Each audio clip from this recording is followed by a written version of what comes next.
Chapter 3 W-A-T-E-R. The next weeks were an adventure for Helen. She liked the sewing cards and the kindergarten beads that Annie gave her. She liked their long walks through the cool woods. They rode horseback together. Annie led Helen's pony. Whatever they did, Annie spelled letters into Helen's hand. When they petted the cat, Annie spelled C-A-T. Helen quickly learned to imitate Annie's fingers.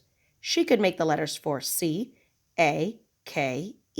when she wanted a treat, and M-I-L-K when she was thirsty. Helen is like a clever little monkey, Annie wrote. She has learned the signs to ask for what she wants, but she has no idea that she is spelling words. Helen enjoyed the adventures with Annie, but she did not know that the stranger was her teacher. She was very unhappy when Annie tried to make her obey. Annie did not believe that Helen's parents were right to let Helen always do exactly as she pleased. At mealtimes, Helen walked around the table. She dipped her fingers into everyone's plates and gobbled whatever she wanted. Annie made Helen sit in her own chair and eat from her own plate. Helen was furious.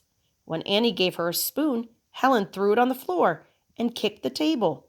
They spent a whole afternoon fighting, while Annie insisted that Helen fold her napkin. Mrs. Keller was upset. "I cannot bear to have Helen punished," she said. Annie was firm. "We must make Helen know we love her," she said, "but we must not let her think she is different because she is blind and deaf. She must behave like other children." Helen's bad temper went on. Once, she locked Annie in her room and hid the key. Captain Keller had to put a ladder up to Annie's window and help her down. One morning during her lesson, Helen was especially bad. She slammed her new doll on the floor and broke it. Annie was too tired to go on with the lesson. Her eyes ached. She took Helen by the hand and led her outdoors. They stopped at a pump for a drink. And then something happened that changed Helen's whole life. Helen held her hand under the spout while Annie pumped. As the cold water poured over Helen's hand, Annie spelled in her other hand, W-A-T-E-R.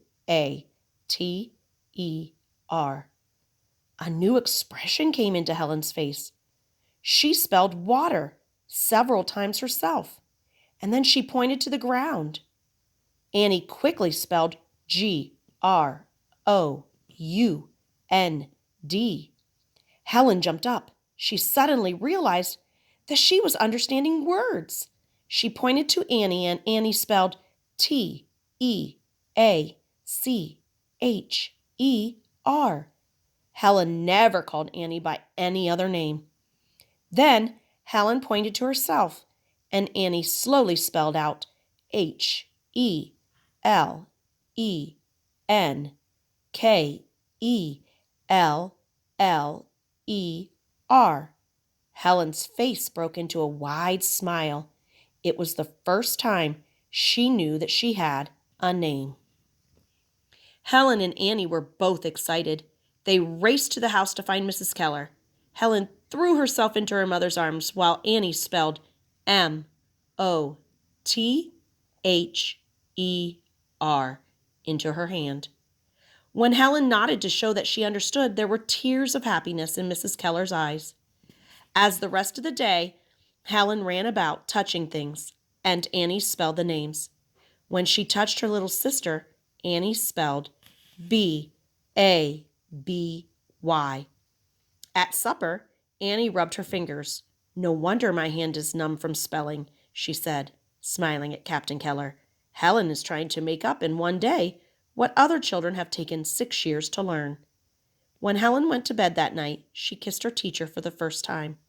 Annie wrote, "I thought my heart would burst with joy." Helen herself said many years later, "I was born again that day. I had been a little ghost in a no world.